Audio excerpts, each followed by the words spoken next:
paz do Senhor Jesus, tudo bem? Estamos aqui para mais um momento de reflexão bíblica no livro de Jó. E hoje nós vamos meditar no capítulo 11, versículos 1 até o versículo 6, que nos diz assim: Então respondeu Zofar, o Naamatita, e disse: Porventura não se dará resposta à multidão de palavras? E o homem falador será justificado? As tuas mentiras se hão de calar os homens? As tuas mentiras se hão de calar os homens? E zombarás tu, sem que ninguém te envergonhe? Pois tu disseste: a minha doutrina é pura, limpo sou aos teus olhos. Mas na verdade, provera a Deus que ele falasse e abrisse os seus lábios contra ti, e te fizesse saber os segredos da sabedoria, que é múltiplice em eficácia. Pelo que sabe que Deus exige de ti menos do que merece a tua iniquidade. Queridos, chegamos ao capítulo 11 do livro de Jó, e nesse capítulo 11 nós temos a manifestação do terceiro amigo de Jó que veio para consolar. Aqui nós vemos a sua fala também como os demais, enxergando que o sofrimento que Jó vivia era uma recompensa à vida que ele estava vivendo de pecado e afastamento da presença do Senhor.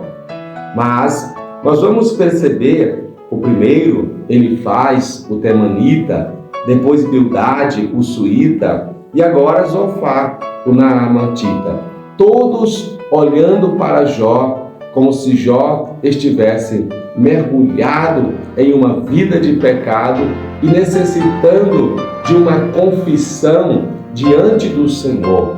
Vejamos que aqui ele, após ouvir Jó, ele expressando aquilo que estava no seu coração, para responder aos demais amigos, ele também agora vai expressar como ele estava enxergando ali aquele sofrimento que Jó estava passando. Nós vamos perceber, como eu já disse em reflexões passadas, que esses amigos de Jó estiveram durante 7 dias prostrados, humilhados ali, chorando com Jó, contemplando o seu sofrimento em silêncio, sem dizer uma só palavra, porque estavam impactados com aquela situação. Então, aquele foi o maior consolo que eles puderam oferecer a Jó. Mas, depois que eles abriram a sua boca, todo o consolo que eles ofereceram, estando em silêncio, sofrendo com Jó, foi desperdiçado na multidão das suas palavras. Aqui ele vai dizer, Zofar, o naamatita, vai dizer que Jó estava recebendo, na verdade, menos do que ele merecia por causa da sua iniquidade. Acompanhe comigo aqui na Sagrada Escritura. Veja o que diz o versículo 11, a parte final do texto, a parte B do texto vai dizer assim: olha, pelo que sabe que Deus exige de ti, menos do que merece a tua iniquidade. Ou seja, ele estava agora falando diretamente com Jó e dizendo assim: olha, Jó, na verdade, isso que você está recebendo é muito menos do que merece o seu pecado. Ou seja, ele estava dizendo que se Deus fosse cobrar Jó a medida do seu pecado, ele ainda iria sofrer muito mais, muito mais. É bem verdade que se nós fôssemos receber aquilo que nós merecemos por causa do nosso pecado, é bem verdade que nós, de fato, não teríamos nenhum recurso a não ser a destruição eterna. Mas nós vivemos em um tempo que Jesus Cristo pagou o preço pelos nossos pecados. E não importa a gravidade que seja ele, o preço foi pago. Nós precisamos apenas reconhecer o sacrifício do Senhor Jesus Cristo, aceitando-o como nosso Senhor, como nosso Salvador e vivendo de acordo com a vida daqueles que são salvos, porque não é só aceitar, é também viver de acordo com a vida de salvo. Ou seja, a salvação produz alguns resultados, reflexos em nossas vidas. E isso é o que as Escrituras vai nos ensinar aqui, em todo o Novo Testamento, na doutrina de Jesus Cristo, que não contradiz a do Antigo Testamento.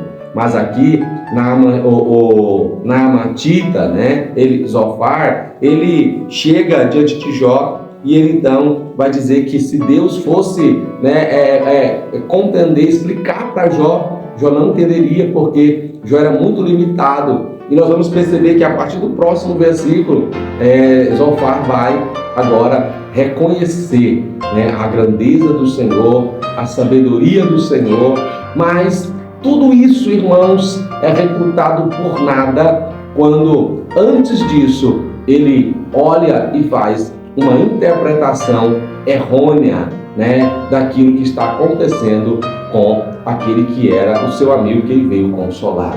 Então, meus queridos, não adianta nós reconhecermos a grandeza de Deus, não adianta nós sabermos a grandeza de Deus e, ao mesmo tempo, enxergar os nossos irmãos como alguém que está aquém daquilo que Deus espera. Ou seja, nós não conseguimos enxergar e ter visão espiritual para entender que Deus pode estar sendo glorificado pela vida de alguém, porque no momento oportuno ele vai agir e o seu nome vai ser glorificado.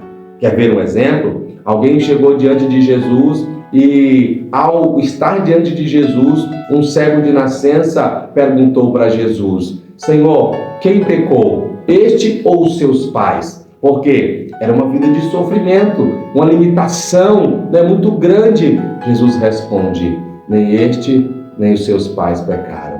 Mas isto é assim, para que o nome de Deus seja glorificado. Tem situações, irmãos, que acontecem na vida das pessoas que não é por causa que elas pecaram, não é porque os seus pais pecaram, mas é porque Deus quer fazer com que o seu nome seja glorificado. Então, que nós possamos ter discernimento e sabedoria divina para nós não reputarmos alguém como um pecador, como fez Zofar com Jó, por não entender aquilo que se passava com ele. Que nós possamos, em nome de Jesus, ser quem tem visão espiritual para ser alguém que vai trazer um consolo para aqueles que sofrem, conduzindo-os a viver uma vida plena no nosso Senhor e Salvador Jesus Cristo.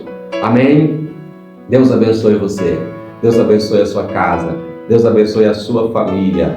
Que em nome do Senhor Jesus, você viva o sobrenatural do Senhor. Glória ao nome de Jesus. Obrigado pela companhia. Continue nos acompanhando e não esqueça de recomendar e compartilhar com alguém. Até mais.